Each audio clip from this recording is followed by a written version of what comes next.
Friends आज हम अगला टॉपिक देखते हैं, वो है आपका सिंगुलर अनकाउंटेबल नाउन। ठीक है, अब इसके बारे में पढ़ते हैं। देखिए, जब भी दो सिंगुलर अनकाउंटेबल नाउन के साथ एंड शब्द का यूज होता है, तो उनके साथ हमेशा जो वर्ब यूज होगा ना, वो प्लूरल वर्ब यूज होगा। ठीक है, अब देखो सिंगुलर अनकाउंटेबल नाउन का अर्थ वो होता है, ये उन शब्दों को या चीजों को कहा जाता है जिसे हम काउंट नहीं कर सकते, जैसे 1 2 3 में काउंट करते हैं ना, जिसे वैसे काउंट नहीं कर पाएंगे। और उन शब्दों को या चीजों को सिंगुलर अनकाउंटेबल नाउन कहा जाता है जिनका सिर्फ एक वचन हो, बहुवचन ना हो। ठीक है, जो शब्द या फिर जो चीजें सिर्फ एक वचन में आती है, बहुवचन में नहीं आती है, वो सारे शब्द या चीज क्या कहलाते हैं? Singular uncountable noun. तो मैं आपको फिर से बता दे रहा हूँ, सिंगुलर अनकाउंटेबल नाउन उन शब्दों को या फिर उन चीजों को कहा जाता है जिसे काउंट नहीं किया जा सकता और जिसका सिर्फ एक वचन होता है, बहुवचन नहीं होता है। ठीक है, यानी जिसका सिंगुलर फॉर्म होता है, प्लूरल फॉर्म नहीं होता। ठीक है, एग्जाम्पल में देखिए क्या बोला है, जैसे gold and silver are my favourite.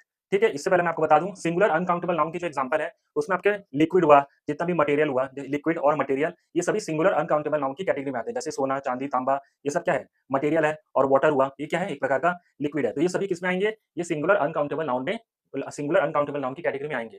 और दूसरा, जो एब्स्ट्रैक्ट वर्ड्स होते हैं, जैसे कि love, hate, pain, depression, honesty, ये जो सारे एब्स्ट्रैक्ट वर्ड्स हैं, जो इमोशंस है, जिसको इंसान बस फील कर सकता है, देख या सुन नहीं सकता, यानी जो भी चीज इंसान फील कर सकता है, वो सब किसमें आ जाते हैं? एब्स्ट्रैक्ट नाउन में। और ये जो एब्स्ट्रैक्ट नाउन है, ये कौन से वर्ड्स कहलाते हैं? सिंगुलर अनकाउंटेबल नाउन की कैटेगरी में ही आते हैं। जैसे लव हुआ, हेट हुआ, पेन हुआ, गिल्ट हुआ, हैप्पीनेस हुआ, सैडनेस हुआ, ये सब क्या है? एब्स्ट्रैक्ट नाउन है। तो ये सब किसमें आते हैं? ये भी सिंगुलर अनकाउंटेबल नाउन की कैटेगरी में आते हैं, क्योंकि इंसान इसे बस फील कर सकता है, देख या सुन नहीं सकता। एक एग्जांपल देखिए क्या बोला है, gold and silver are my favourite. तो क्या ये सही है? बिल्कुल सही है, क्योंकि गोल्ड एंड सिल्वर क्या है? ये सिंगुलर सब्जेक्ट है, सिंगुलर अनकाउंटेबल नाउन है, और इनके साथ क्या यूज हो रहा है? एंड यूज हो रहा है। तो जब भी दो सिंगुलर अनकाउंटेबल नाउन हो और उनके साथ एंड यूज हो रहा है, तो उनके साथ हमेशा कौन सा वर्ब यूज होगा? Plural verb. तो हमने यहाँ पर क्या यूज किया? आर। आर क्या है आपका? Plural verb.